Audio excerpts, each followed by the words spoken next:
What's going on, golf fans? It's your boy Gsluke here with our DFS and prop live stream for this week's Sanderson Farm Championship. Going to get you guys ready for all of your exposure. But first off, look at the DFS side, a weather report before lock, also some ownership to help you make some of those decisions. And then afterwards, we're going to focus on the pick 'em and the prop side of things with some of the stat averages from this event. Also on the DP World Tour side of things, some underdog and prize picks exposure that I've already mixed in, as well as some matchups on the sports books you might want to consider as well. But we're going to keep this one a little bit quicker here during the fall swing. I know not as many people are bringing in the content, but still want to get you guys a game plan for all the sweaty tryhards grinding out that ROI. And you know I'll be here for all those slates. So that's for main slate here as you guys are watching right now, but also for showdown and props for rounds 2 through 4. Same thing as we typically do. We'll have live streams for the next few days. So make sure to stop and by for those. Subscribe to the channel so you guys don't miss any of that when it drops. And if you haven't already smashed that like button, go ahead and do so right off the bat. We got Dave in chat, Jose giving the chat a parlay. So look at that. Let us know if the hits for you, man. They got Brant down there, Prep Joan as well. Let's get after it for the week. Don't be shy at all to hit me up with any sort of questions.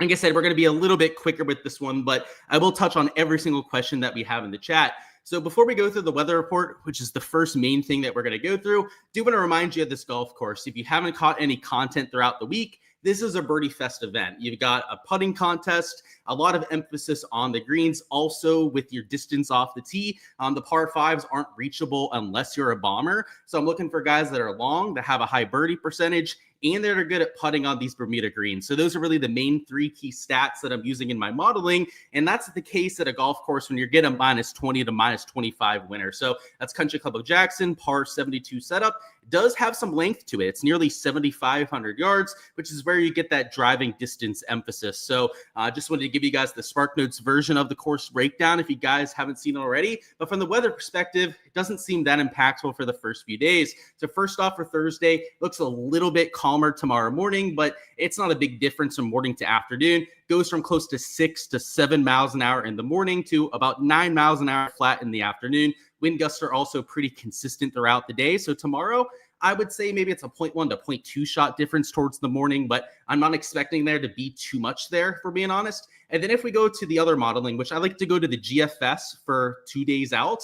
If we go to Friday, it's a similar story. Slightly lower winds for the first couple hours. It actually kicks up from about 9 to noon. And then in the afternoon, it's closer to 10 miles an hour flat. So I think on Friday, it's a toss-up. It should be almost exactly the same. For Thursday, even if we take a look at this GFS model, it looks pretty flat from the morning to the afternoon. I don't think there's anything there to definitively stack in either direction. If you're a 150 max player, you could take 5 to 10% and stack it towards either side, just in case something ends up bearing out. But based on the forecast that I've been looking at over the last couple of days, there doesn't seem to be anything that I'm playing personally myself. So I've already built my set of 150. There's no tee time stacking that I have involved out there. We'll be keeping an eye on Thursday, though, and the scoring averages that we see. If we end up seeing that the morning plays significantly easier than the afternoon, even with a pretty flat wind profile, that tells us that the receptiveness of the golf course and it getting firmer and faster throughout the day could also be the choppiness of the greens increasing in the afternoon wave with all the foot traffic that you have on these green complexes. If that ends up being the case, and it is like a 0.3 to 0.5 stroke difference, then maybe when our round 2 showdowns comes around, and I'm not playing round 1 showdown, but for our Friday lineups, that could be where we make that kind of adjustment. So that's the weather. That's the golf course synopsis. Anything else on top of that in terms of Country Club of Jackson that you're curious about, you can still feel free to hit me up on the chat. But I did do a course breakdown earlier this week, also a DFS breakdown that I'm sure a lot of you sweaty tryhards have already seen. So we're going to keep it pretty brief from that perspective. And the main thing we're going to focus on for DFS, and it'll include any questions that you have as well. So any sort of player pool deep dives that you want me to go through, feel free to let me know. But we've got recent form on here, event history, everything that's on my Patreon page in that spreadsheet for my members. We can go through here before lock. That includes shots gained metrics over the last 24 and last 12 measured rounds. You name it. We can go through it on players. We can give you the pros and cons, the ownership on them, and whether they're a good idea. And the reason why we're going to focus on ownership before we do any of these deep dives is that is, I think, the most important aspect of the slate that we have this week. It's a weaker field, it's a fall series event, and it is a birdie fest. You pretty much have everything going that can lead to variance at a golf tournament, whether it's the field being weaker, right? That makes it more chaotic. The birdie fest nature, coming down to shots gained putting, that makes it a harder to predict event. And then also the pricing. I mean, we have guys in the 9-10K range this week that are typically 7, maybe 8K range golfers on a good week. It's going to be tough to want to play guys that are 20 to 30% owned. So you can see an Akshay Bhatia, for example, is 30% owned up top. Minwoo Lee, after his good results on the DP World Tour, I've got it about 27% ownership. And I'll say I've peeked around at some of the other websites around the industry, and they're under projecting the top of the board. Some of them are leaving on average $1,000 to even $1,500 of salary on the table. And it's because they haven't made that mental adjustment. This is a weaker than usual field. Usually guys like Akshay, Minwoo Lee aren't going to be 30% owned, but when they're the best players that we have to choose from, Akshay is the most expensive player at $10,100. They're going to get ownership because they're at the top, because people spend all of their salary. They're not comfortable leaving $500 to $1,000 on the table like they are on a showdown slate. And some of these other websites around the industry, we're not going to name names. I'm not one for drama, as I'm sure you guys know at this point. But they're leaving all that salary on the table like this is the Thursday night football slate or something. So just know that these guys up top are going to get played, and ownership matters. And I think it's really starts to become a factor when we start to get down to like the 8 and 7K range in particular. But up top, if you want to make an ownership decision and try and get onto some leverage, I'm not completely against it. But unfortunately, the byproduct of this being a very weak field and ownership kind of getting spread out is that ownership is on everyone up here. I mean, Minwoo's the 27%, but look at the average ownership in this range. You've got a whole bunch of guys that are about 20% owned, and then even your low-owned player in the 9K range is a 14% owned JT Poston or Jacob Bridgman at about 10%. So you're still at double-digit ownership on a player like a Jacob Bridgman. So if you have guys up top, like you guys know I like Minwoo Lee, if you caught my DFS breakdown from earlier this week, then play them. That's okay. You're going to have some chalk towards your 9-10K players. But when you start to get a little bit further down the board, 9K, you got to start to think about it a little bit. The 8 and 7K and then 6K range, you better be thinking about that ownership. It just becomes more and more important as you go down the board. And the main reason for that, if you guys are new to DFS or new to this sort of a field, is that when the ownership up top is really clustered, there's not a big range from your highest to your lowest owned players. And it might be a big, like, raw number difference. Like, let's see, 30% as opposed to this 18% on a Kevin Yu. Like, that's a 12% difference. But percentage-wise difference, this is a much smaller difference than the kind of ownership differences in the 7K range. Because in the 7K range, we'll get a guy that's 8-9% projected owned next to somebody that's 2 to 3% owned. That's over a 3x difference from player to player. The difference from Kevin Yu to Akshay Bhatia is less than a 2x difference. So that's why when we start to get to those 7, 8, and 6K range players, the ownership in that game theory becomes even more so important, because the gaps in ownership and the percentage-wise difference in your ownership gaps start to increase as you go further down the board. So that's why, for example, if there's some Bhatia love, if you like the way that he projects, he sets up at a birdie fest, I wouldn't be against making those sort of decisions. And it's not just Minwoo that I'm playing with ownership towards the top. I'll tell you that there's at least 1, 2, maybe even 3 players from $8,500 and above, and I'm playing it over 20% ownership because it's unavoidable on a slate like this, especially for a 150 maxer like myself.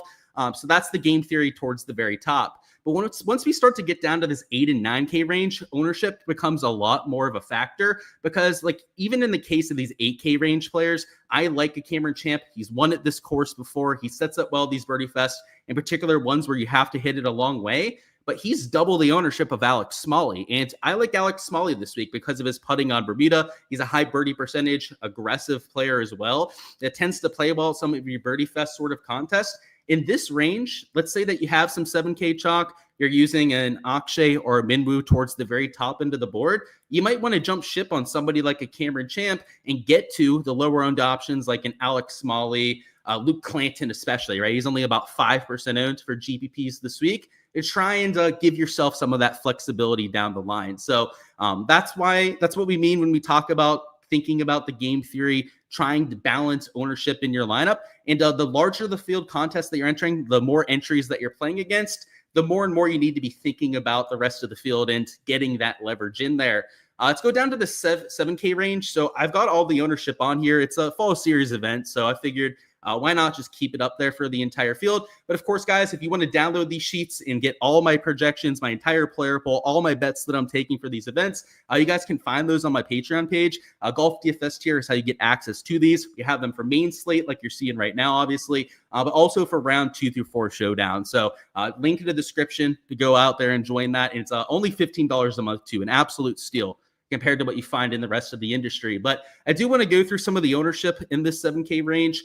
Top end of the sevens is pretty spread out. There's a lot of love for these players. I've seen a lot of people on betting cards in this top end of the 7K range. So Jesper is probably the favorite at about 10% ownership, but everyone is over 6% in this top end of the sevens. But the bottom end of the sevens is where it really starts to spread out. They have guys like a Sami Valimaki who had the few good weeks on the DP World Tour. In fact, I think one of them was even a win on the DP World Tour side. He's 12.5% projected owned. That's 3-4, even 6 times ownership as compared to guys like a Takumi Kanaya.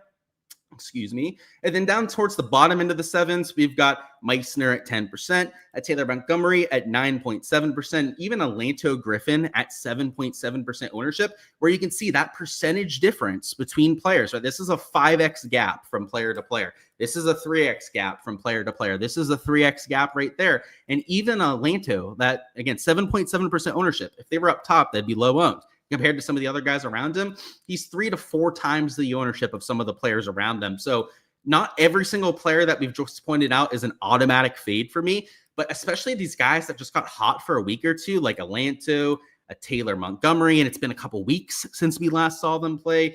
Mac Meissner, you'd say the same thing about it, right? He's number 2 in recent form ranking, but it's against some scrub fields. It's concerning to me. And when I know that it's a extremely variant week where it comes down to putting, and it's also a field of scrubs, especially down in these 6-7K range players, I don't want to play the ones that are 10 to 15% in. So you're going to see me taking that game theory approach and really taking it to the maximum when we start to get to this portion of the board. And then down in the 6K range, it's not as wild. There's not really that much chalk down there. Your high-owned players, and we'll put that in quotes, are about 2, maybe 2.5% owned. And just to double check, yeah, it doesn't look like there's really any chalk down there in that 6K range. So I would say the 7K range is where ownership should be your main priority. And if you're playing, let's say like these guys aren't unusable. I just want to throw that out there as a little bit of disclaimer. Like your Meissners, your Taylor Montgomerys, these guys that are getting some steam in the 7K range, they're usable if you are very intentional about getting different towards the top end of the board. I'm talking rather than playing an Akshay or Minwoo, you go to a Kevin Yu, or maybe even start a little bit lower and start with the JT Poston as your first man in. You're throwing in a Luke Clanton, right, into lineups where you have a lot of those really high-owned 7K range players. If you're going to eat the chalk at that portion of the board, this is for the large field GPPs, by the way. If you're in a single entry or cash, it's not as big of a deal. You're not focusing on this aspect nearly as much. In the large field GPPs, you've got to make some of those sacrifices towards the 8, 9, and 10K range to pull that off there at the bottom. So that's what you need to consider when you guys are building your lineups. Again, the bigger the contest, the more and more this ownership comes into focus. But now let's go through any specific questions that you guys might have. If you don't have any, we're going to go on to the prop and betting side of things. But I'm assuming you at least have a question or two down there. You said you downloaded the new Ben Coles album. You hope it's a banger. I actually like Ben Coles this week, but I guess he sounds like a rock star, huh? What's going on, Noah? He said, thoughts on Rosenmuller and Matteo Manacero. So neither one is somebody that's, a favorite of mine this week. So I'm not going to really sing the praises of either player too much. But they were people that were at least in contention for me in terms of my exposure. So let's go through Rosenmuller first. So let's go to the last 24 measured rounds. This is going to give us a good idea of his general baseline over the last few months, gaining about a half a stroke per round off the tee, about a half a stroke per round with the approach play. So if this was a harder event, or if this was even a golf tournament where we had around like a minus 15 winner, I would be all over Rosenmuller in a weak field like this. He'd be one of the best plays at this portion of the board. But unfortunately, this is a bit of a putting contest. And as you can see towards the very right side, excuse me. As you can see over here, he's losing about a stroke per round with the putter. So that's the main issue for me in wanting to use him in large field GPPs. Last 12 measured rounds, let's take a look at that. Still losing about a stroke per round, but gaining over a stroke per round with the ball striking stats. So I think that he's usable, especially like if you're in like a single entry or cash where you don't have to have the nuts.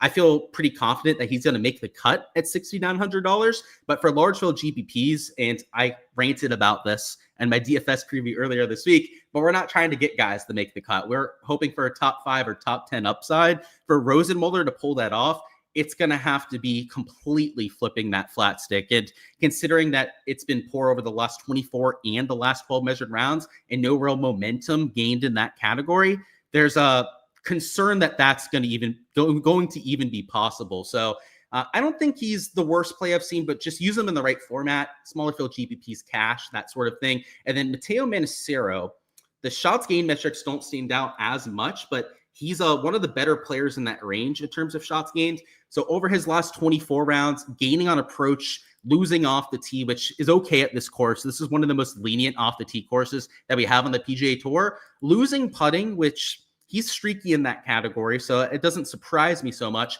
Let's go to the last 12 rounds. So let's narrow it down to just what's happened the last couple times out. Still gaining a bunch on with the irons. That's fantastic, Stein. And still losing off the tee and with the putter. So the off the tee is not a big red flag for me. The putter is, just like we had with Rosenmuller. But for Manassero to gain 3 to 4 strokes putting this week is a much more realistic outcome than somebody going from -1 shots gained putting per round to gaining 1, right? Going from -0.3 to gaining 1 is a much smaller gap than being one of the worst putters that we have in the field. So I would say Manassero grades that a little bit better than Rosenmuller in GPPs, but Rosenmuller is the better player in some of those cash contests for sure. He said, is Dunlop about to flip the script? I want to see it first. It's kind of like with Max Homa. I want to see the off the tee play improve before I say he's back. But at specific golf courses, I think Dunlop's capable of showing up, and this would be one of them. And it's at courses that aren't very penal off the tee. He's a water ball liability on every single hole that has a water hazard. He's an out of bounds opportunity on every hole that has that as well. That's at least the 2024, 2025 Dunlop, right? If he gets back to what he did when he first got out here, he was gaining strokes off the tee every other week. He wasn't a great player off the tee, but he was somebody that was capable of gaining 3 to 4 strokes over an entire event. If he gets back to that, he could win an event like this. I mean, he's tailor-made for this golf course. Hot putter, he's probably the best putter that we have in this field. Now that Sam Burns isn't teeing it up this week, you got decent iron play. I mean, he's good with the wedges. If anything, like his long iron play he can struggle with, but he's decent with the irons.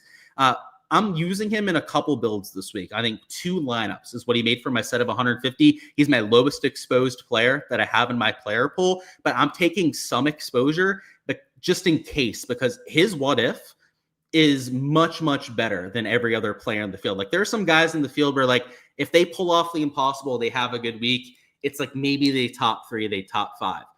Nick Dunlop, if he keeps the ball on the planet and then does his thing with his irons and his putter, he could win the event by 5 strokes. Like that's the kind of upside that he's capable of that a lot of the other players in this field are not capable of. So I wouldn't count on it.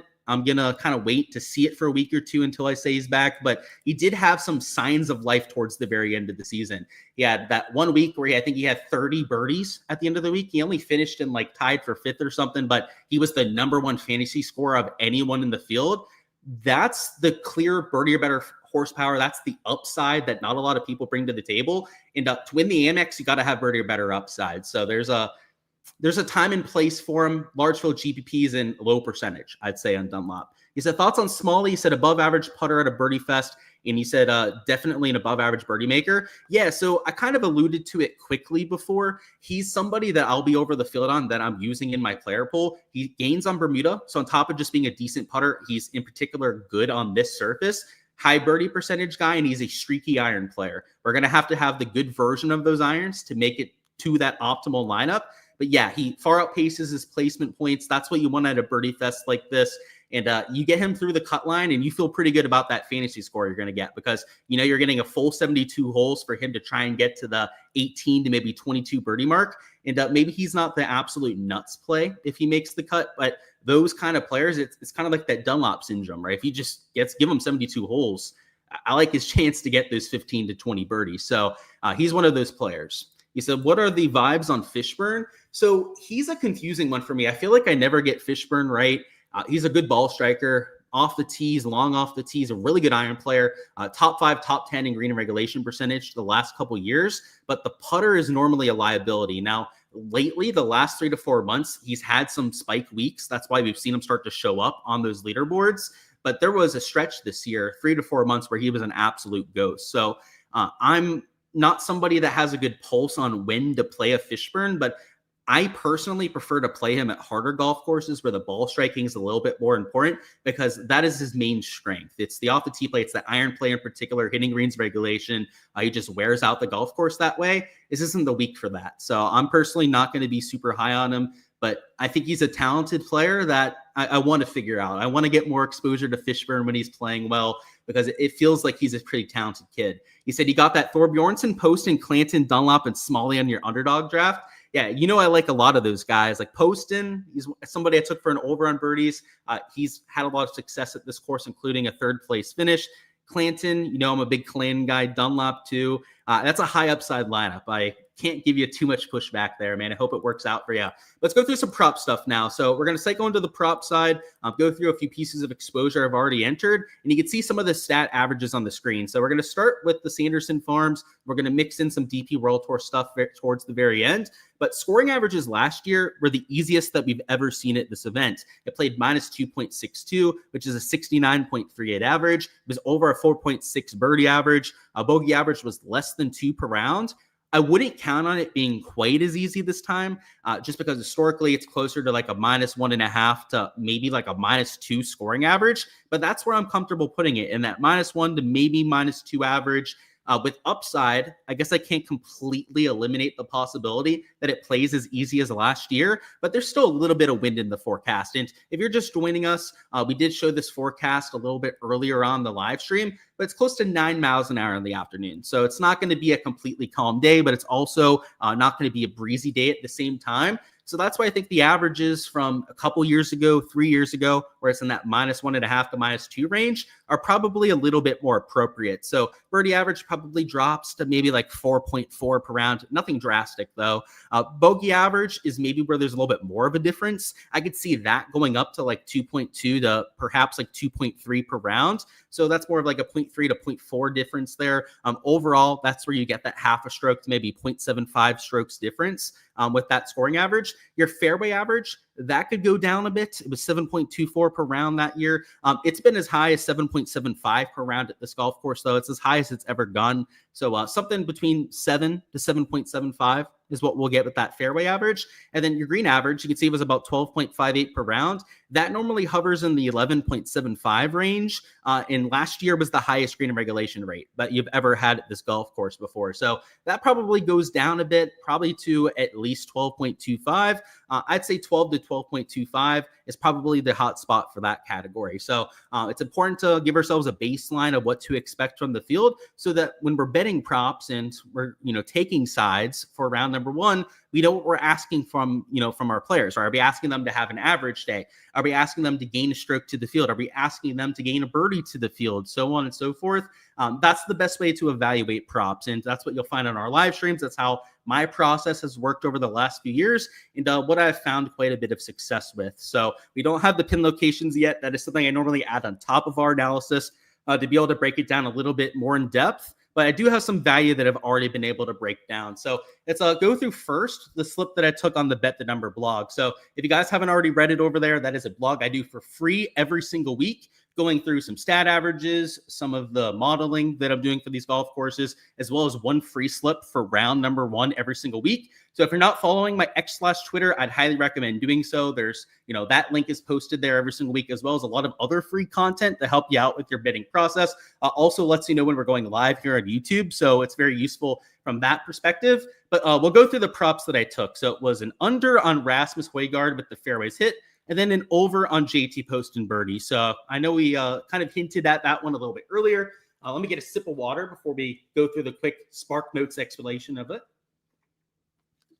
because it's already on the full blog, right? So I don't want to do the full breakdown here, as a lot of you guys have already seen this, but with the average for fairways at about 7.25 per round, I think it might go up to like 7.5. That was the average I was giving you guys earlier. Rasmus Højgaard, he ranks 124 on tour in driving accuracy. And on the DP World Tour, he's like number 90 in driving accuracy over there. So well below the average on both tours that he's played on and qualifies for some of the stats. If the average is going to be 7.25 to 7.5, how is he up at 8 fairways? First off, it gives us a lot of push equity at the under at that number, and he projects for closer to 7 per round. So I thought that was a no-brainer to mix in a great value with the extra push equity in our back pocket.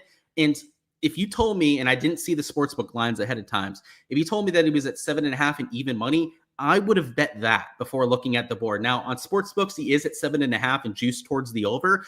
I just don't agree with that. So, with him up there at 8, he does have that 0.5 bump. It's still worthy of taking. You won't see me betting fades on guys that are like plus 110 to plus 120 for that, unless they have that 0.5 bump. If they have that 0.5 bump and we're getting that push equity in our back pocket, that's when I go against the sportsbook odds, against the plus EV lean that you're seeing there. And that's exactly what we're getting with Rasmus Højgaard. So projects for closer to 7. We get that 8 in our back pocket. And then on the other side, I think the average for birdies is going to drop a bit.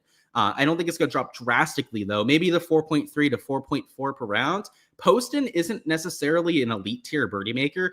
I think he was like 110 on tour or something like that. I mean, worse than average, actually, in that category. But that's because he plays the harder courses. He plays at the majors. He plays in the signature events. If we're comparing his birdie or better average to somebody like a Matty Schmid or, a shitty player like Thor Bjornsson, and I shouldn't point him out as a shitty player because he's not. He's talented, young, up-and-coming player, but he didn't play in all the big-time fields like a JT Poston did. It's unfair to look at those the exact same, and that's what you get on these databases. None of them are looking at birdie or bettors gained. It's always just raw birdie percentage. So when you look at a player like Poston, a Jacob Bridgman is another player that played in some of the big-time events that you can't really look at the same as the rest of the field.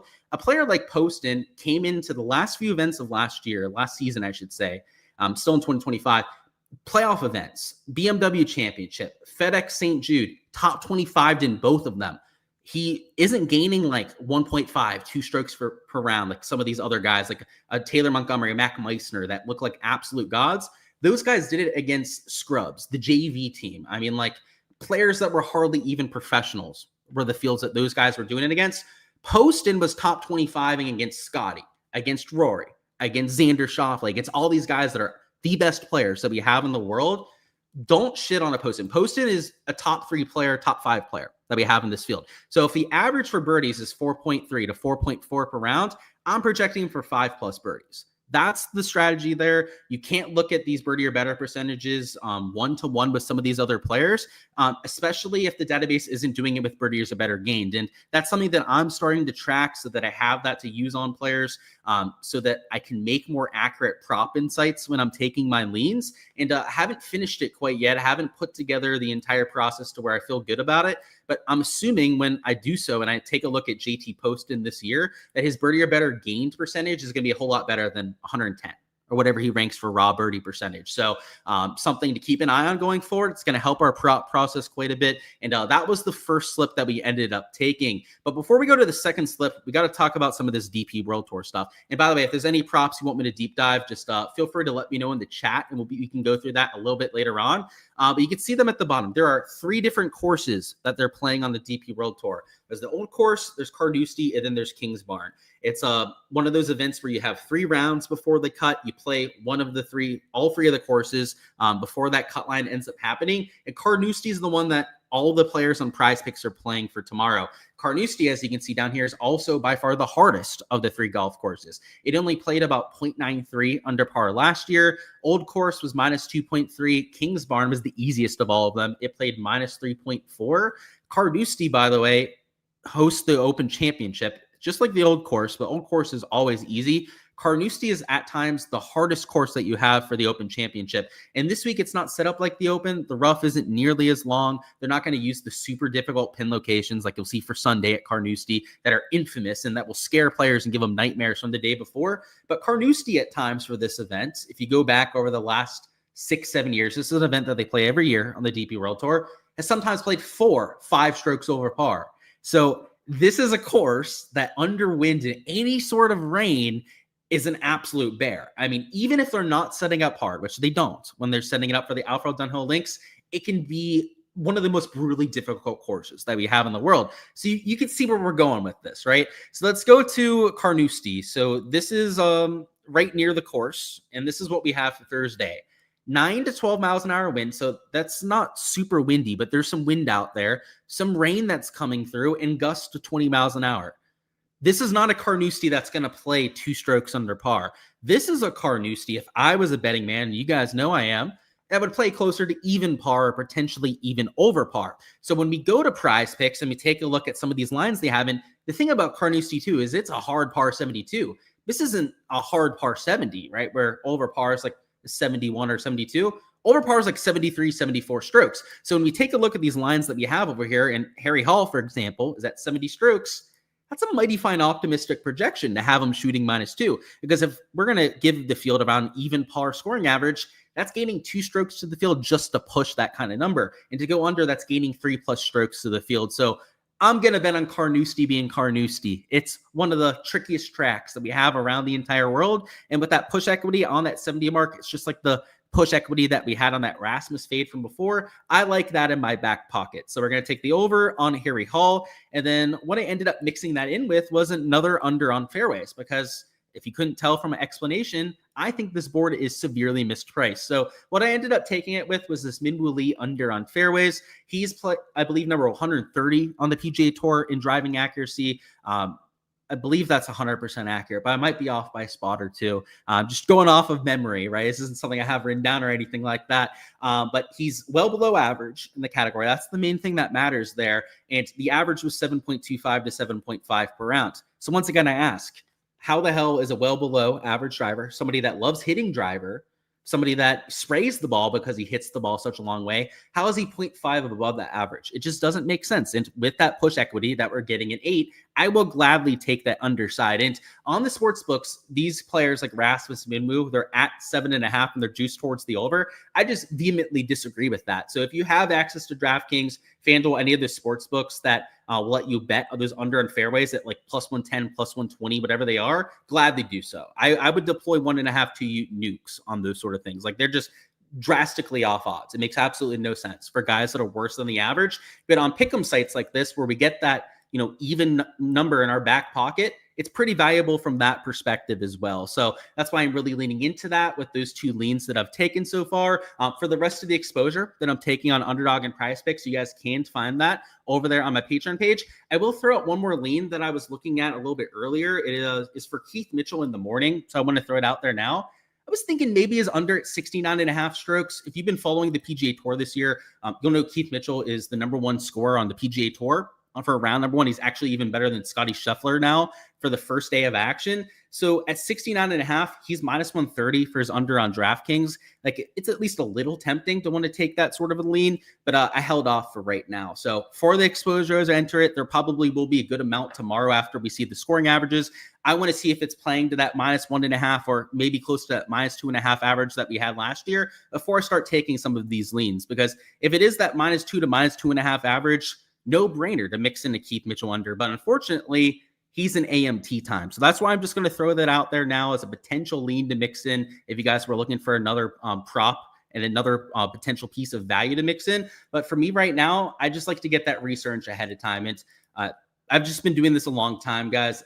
Through experience, I've learned when not to push things. We have 4 full days to work with. We have a whole PM wave tomorrow to work with after we get some of those morning averages. It's just a prudent thing, and I think it's the smart thing to do. It's what I've learned over the last couple of years, just to take a step back, wait, analyze what happened in the morning, and then use that to your advantage for some of those PM props. So that'll be the strategy. That's where you can find over there on the Patreon page. And then a couple other things I want to point out would be some matchups on the sports book. So there are a couple that I've already entered at this point as well. So first and foremost, if I could spell Lawrence correctly, we could find it. I took a Thurston Lawrence at +140 for his 3-ball. So he's going against a couple absolute scrubs. So it was Thurston Lawrence against Trevor Cohn and a Mason Anderson. And what I love, and by the way, Bet the Number is the sponsor of this video, which is the absolute nuts when we're looking at these 3-ball matchups. It lets us look at these 3 balls together and, side by side, take a look at all the stats. And when we put Mason Anderson, Thurston Lawrence, and Trevor Cone in here over the last 24 rounds, you can see that Lawrence is lapping the field. Lawrence is somebody I bet outright. I took him at 165 to 1 to win this golf tournament, and he's gaining about 0.69 shots gained per round. First off, nice. Guy's got the legendary shots gained per round number. And then you got Trevor Cone, who's actually been okay. He's normally a lot worse than this. He's gaining about 0.17 shots gained per round, but he's not as good as Trevor Lawrence has been. Or not Trevor Lawrence, Thurston Lawrence, T-Law, the other T-Law. And then Mason Anderson over here is losing 2 strikes per round. He absolutely fucking sucks. I'm not going to parse words on it. This guy's been dog shit ever since he's gone on to the PGA Tour. So it's really a head-to-head between Lawrence and Cone, and Lawrence is the better player.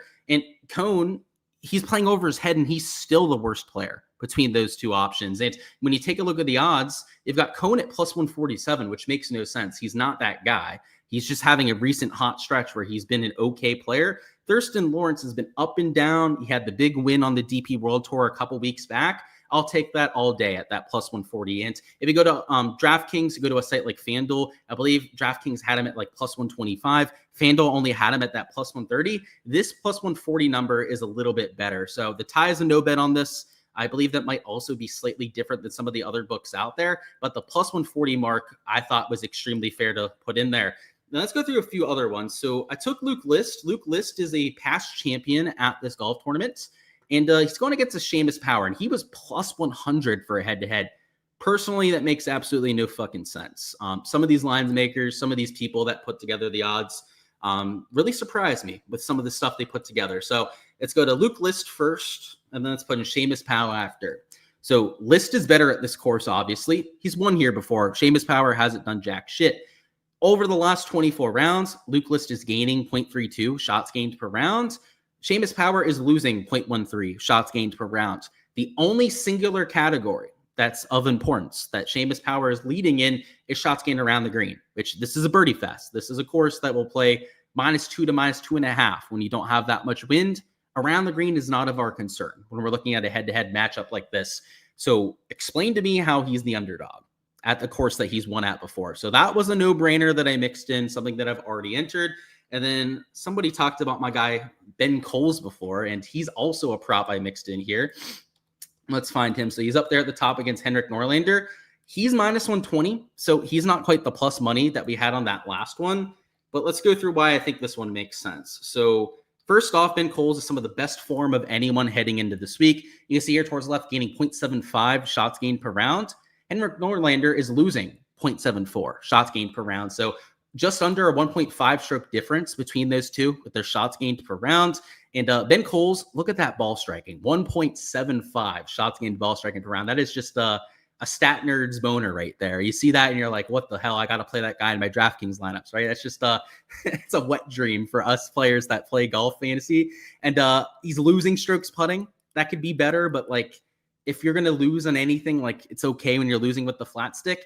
Norlander hasn't been great tee to green. He's losing a bunch off the tee. Approach play has been okay, but he's also losing putting, right? And that's the only category that he's leading in. So once again, I'll ask, how is the player that's almost 1.5 strokes gained better per round? And this isn't a small sample size.